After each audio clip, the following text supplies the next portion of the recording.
నమస్తే. Welcome to our channel. నేను మీ అనిల్. మనతోని సుప్రీంకోర్టు న్యాయవాది నేరెళ్ళ మల్యాద్రి గారైతే ఉన్నారు.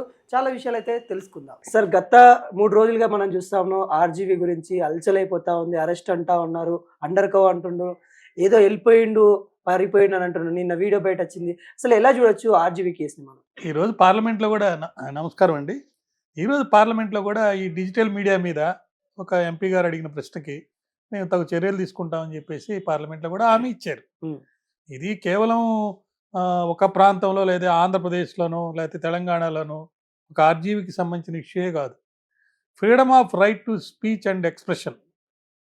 Right to freedom of speech and expression article 19, హ్మ్. 20, 21, 22లో ఒక వ్యక్తి తను చెప్పదలుచుకుంది తన భావాలు వ్యక్తీకరించుకునేదానికి స్వాతంత్రం ఉంది. అయితే రైట్ టు స్పీచ్ లేదండి. హ్మ్. మాట్లాడే హక్కు కాదు, మాట్లాడే స్వాతంత్రం ఉండే హక్కు ఉంది. ఓకే. సో దాని మీద రీజనబుల్ రిస్ట్రిక్షన్స్ అనేది జనరల్గా పెడుతుంటారు. ఇప్పుడు ఇన్ని సంవత్సరాలు పవన్ కళ్యాణ్ గారు వాళ్ళ పిల్లల మీద కూడా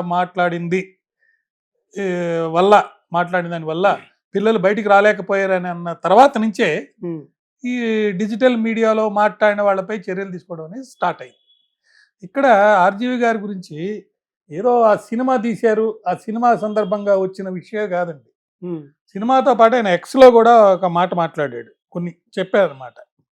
ఈ మధ్య లేటెస్ట్‌గా ఆయన మీద కడపలో కూడా ఒక కేసు, వారి మీద, శ్రీరెడ్డి గారి మీద, మళ్ళా పోసాని మురళీ కృష్ణ మీద, రామ్ గోపాల్ వర్మ మీద, వీళ్ళందరి మీద కూడా కడప 1 టౌన్ పోలీస్ స్టేషన్‌లో ఒక ఫిర్యాదు నమోదైంది. చంద్రబాబు, పవన్, లోకేష్‌లపై హ్మ్. వీళ్ళు ఏ విధంగా మాట్లాడారు, హ్మ్. అసభ్యంగా మాట్లాడారు. ఆ అసభ్యకరాలు పోస్టులు ఎవరైతే పెట్టారో వాళ్ళని గుర్తించి వాళ్ళ మీద చర్యలు తీసుకొని వాళ్ళని శిక్షించండి అని చెప్పి కేసు కూడా పెట్టారు. హ్మ్. ఇప్పుడైతే అక్కడ ఒంగోలులో పెట్టిన కేసుకు సంబంధించి అది కూడా ఈ సినిమాలో ఆయన చెప్పిన విషయాలు ప్లస్ ఎక్స్‌లో ఆయన ఏదైతే పోస్ట్ చేశారో హ్మ్. వాటికి సంబంధించి ఈ ప్రకాశం జిల్లా మద్దిపాడు మండలం టీడీపీ నేత రామలింగయ్య అనే ఆయన ఇచ్చిన కంప్లైంట్‌లో పోలీసులు విచారణ అనేది మొదలుపెట్టారు. అవును. 41A నోటీస్ ఇవ్వడం జరిగింది. హైకోర్టులో చుక్కెదురైంది. తర్వాత ఇక్కడికి రావడం జరిగింది. ఇవన్నీ విషయాలు తెలిసిందే. రోజు హైకోర్టులో ఇట్లా నన్ను అరెస్ట్ చేయడానికి ప్రయత్నం చేస్తున్నారు. నాకు బెయిల్ ఇవ్వమని చెప్పి అడుగుతున్నారు. మరి వాళ్ళ వకీల్ గారు ఇచ్చిన ఒక ఇంటర్వ్యూ చూసినప్పుడు మనకు అర్థమయ్యేది ఏంటంటే, నేను డిజిటల్ మీడియాలో వచ్చి అటెండ్ అయ్యి ఆన్సర్ ఇస్తానని చెప్పి ఆయన చెప్పడం జరిగింది. హ్మ్. మరి డిజిటల్ మీడియాకి ఒప్పుకోవడం లేదు కదా! హ్మ్. మరి ఇప్పుడు కొత్తగా వచ్చిన చట్టాల్లో డిజిటల్ మీడియాలో వచ్చినటువంటి విషయాలన్నీ కూడా ఎవిడెన్స్ కిందే పరిగణిస్తున్నారు. హ్మ్. కానీ డిజిటల్ మీడియాలో నేను 41A నోటీస్‌కి ఆన్సర్ ఇస్తాను అనే దానికి సంబంధించి ముఖ్యంగా ఈ టెలిఫోన్ ట్యాపింగ్ కేసులో హ్మ్. అమెరికాలో ఉన్న ఒక సాక్షి ఆయన అవును. ఇంకా ముద్దాయిగా చిత్రీకరించబడలేదు. ఈ మధ్య ముద్దాయి చేశారని అన్నారు. హ్మ్. ఆయన ఇలా నేను చెప్తాను నా ఆరోగ్యం బాగాలేదు ఉన్నానంటే కుదరదండి. హైకోర్టులో మరి ఇక్కడ పోలీస్ సిబిసిఐడి ఎవరో వాళ్ళు పిటిషన్ వేస్తే ఆయన రావాల్సిందే అని చెప్పారు. అవును. మరి ఈయన విషయంలో మరి డిజిటల్ మీడియాగా కింద పర్మిషన్ ఇస్తారా లేదనేది తెలియదు. కానీ బెయిల్ అప్లికేషన్ అయితే వేస్తున్నారు.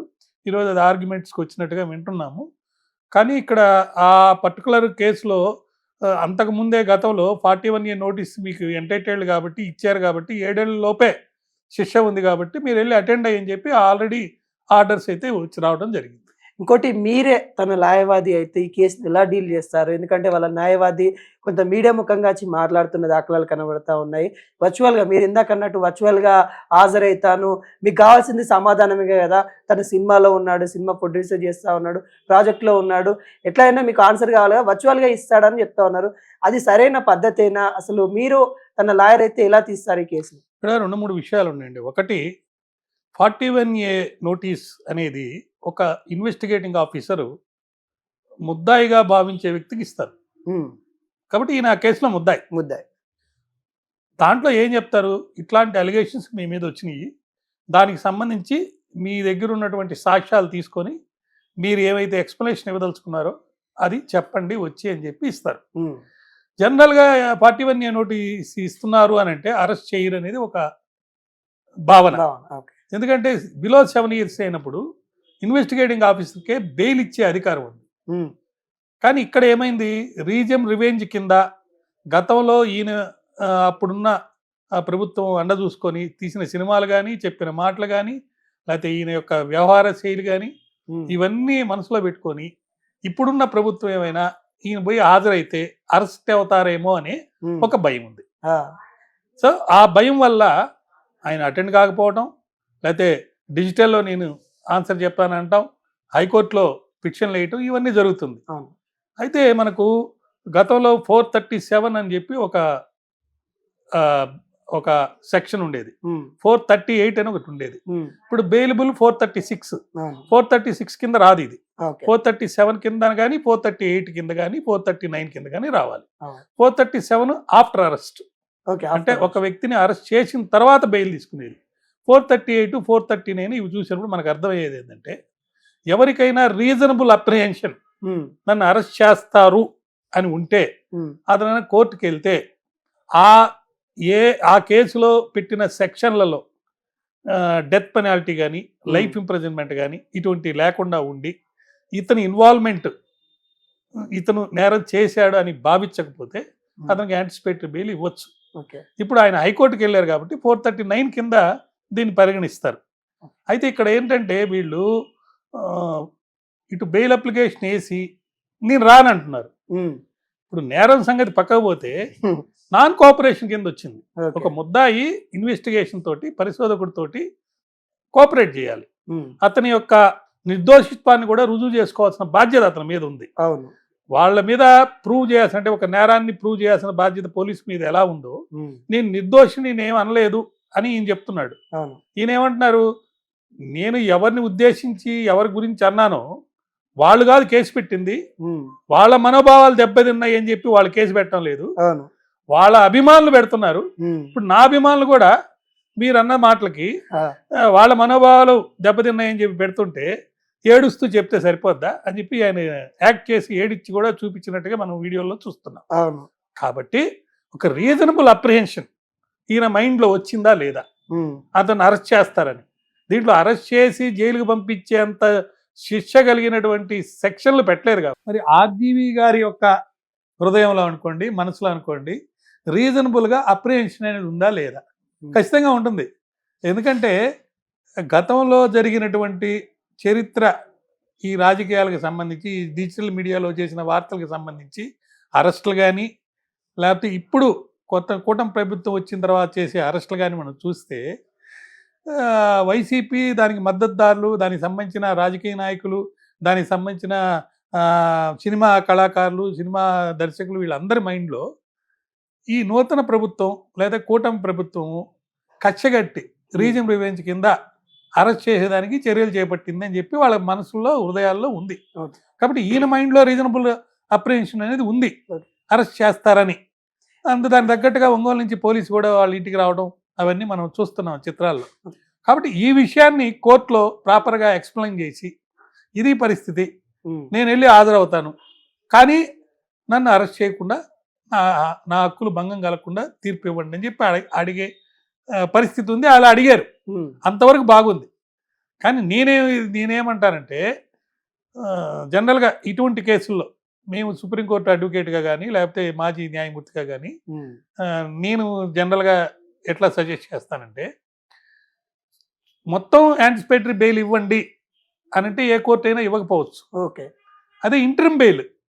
ఇంటరిమ్ బెయిల్ అంటే 3 days మీకు మిమ్మల్ని అరెస్ట్ చేయకుండా ఇస్తున్నాను అని ఒక ఇంటరిమ్ బెయిల్ అప్లికేషన్ వేసుకుని దాంట్లో ఆర్డర్స్ తీసుకొని, నా యొక్క బాధ్యత, నా యొక్క కోఆపరేషన్ నేను చూపిస్తాను, చూడండి నేను వెళ్తున్నాను, మీరు ఇచ్చారు కదా 3 days అరెస్ట్ చేయొద్దని, నేను వెళ్ళి ఇన్వెస్టిగేషన్ కోఆపరేట్ చేస్తానని చెప్పి ఒక టైము డేట్ ఇచ్చి, తన దగ్గర ఉన్నటువంటి సాక్ష్యాలు, తనకు సంబంధించిన వ్యూస్, తనకు సంబంధించినటువంటి వ్యక్తులు, డాక్యుమెంట్స్ ఇవన్నీ తీసుకొని వెళ్ళి సమర్పించి, నేను తప్పు చేయలేదని చెప్పేదానికి ఈయన ముందు కనుక వెళ్ళే పని అయితే అప్పుడు ఇంటరిమ్ బెయిల్ అప్లై చేసి 2-3 daysకి ముందు బెయిల్ తీసుకొని కోఆపరేట్ చేసి, తదనంతరం అయ్యా నేను కోఆపరేట్ చేశాను కాబట్టి నాకు రెగ్యులర్ బెయిల్ ఇవ్వండి అని చెప్పి కోర్టును అడిగే అవకాశం, హక్కు, మరి ఇచ్చే అవకాశం కూడా ఉంది.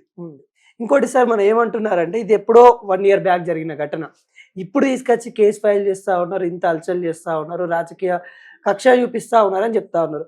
అందులో వాస్తవం ఏముంది, నిజంగా మరి అప్పుడు ఎందుకు కేసు ఫైల్ చేయాలని ప్రశ్నిస్తూ ఉన్నారు. దీంట్లో ఎంతవరకు చూడొచ్చు?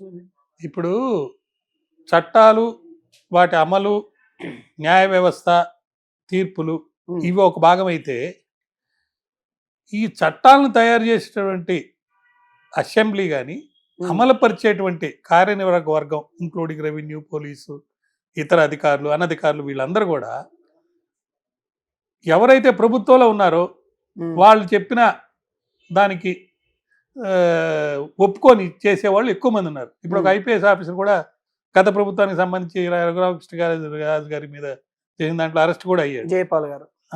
మరి ప్రభుత్వంలో ఉన్న ఏ పార్టీ వాళ్ళైనా చెప్తే దానికి అనుకూలంగా మరి అవసరమైతే చట్టాన్ని ఉల్లంఘించి ముందుకు వెళ్ళే పరిస్థితులు ఉన్నాయి. ఈ రోజుల్లో మనం ఎక్కువ ఎక్స్పెక్ట్ చేసి ఈయన అరెస్ట్ చేయలేండి అని అంటే ఎట్లా? చట్ట పరిధిలో ఈయన ఇచ్చినటువంటి ఎక్స్ప్లెనేషన్ వాళ్ళకి యాక్సెప్టెన్స్ కనుక అయితే ఈయన్ని బాబు మీరు పలానా తారీఖు రండి అనొచ్చు, అప్పుడు చట్ట ప్రకారం జరిగినట్టుగా ఉంటుంది. సరే ఈయన ఇచ్చిన ఎక్స్ప్లెనేషన్ సరిగా లేదనుకోండి, ఈయన ఎలా మాట్లాడతారో అందరికీ తెలిసిన విషయమే. ఈయన దగ్గర ఏం సాక్ష్యాలు ఉన్నాయి, ఏం సాక్ష్యాలు లేవు అనేది మనకి తెలియదు. మరి సాక్ష్యాలు కనుక అతని దగ్గర లేకపోతే, అతను ఇచ్చిన ఎక్స్ప్లెనేషన్ సరిగా లేకపోతే, అతని కేసులో ఇన్వాల్వ్మెంట్ క్లారిటీ తోటి ముద్దాయిగా చేశాడు అని చెప్పి కనుక ఇన్వెస్టిగేషన్ ఆఫీసర్ కనుక భావిస్తే అతను అరెస్ట్ చేసి జైలుకు పంపించే అవకాశం, అధికారం, పరిస్థితి ఇవన్నీ కూడా ప్రస్తుతం ఉన్నాయి, ఈ కేసులో ఉన్నాయి. ఓకే సార్, ఫైనల్గా ఆర్జీవి గారి కేసు ఎలా ముగిస్తారని అనుకుంటా ఉన్నారు? ఏ కేసు అయినా కోర్టు తీర్పుతో ముగిస్తుంది. కోర్టు తీర్పు ఇప్పుడు ఇనిషియల్ స్టేజ్లోనే బెయిలు, నాన్ బెయిలు ఇస్తారా, బెయిల్ ఇవ్వరా అనే స్టేజ్లో ఉంది కాబట్టి ఇప్పుడే ఆయనకి శిక్ష పడుతుందా లేదా మనం చెప్పలేము. బట్ ఇన్వెస్టిగేషన్లో వచ్చే సాక్ష్యాలను బట్టి, పరిశోధకుడు పరిశోధన చేసిన తర్వాత అతను వేసే ఛార్జ్ షీట్లో పెట్టే సెక్షన్లు బట్టి ఎవరెవరు ముందుకు వచ్చి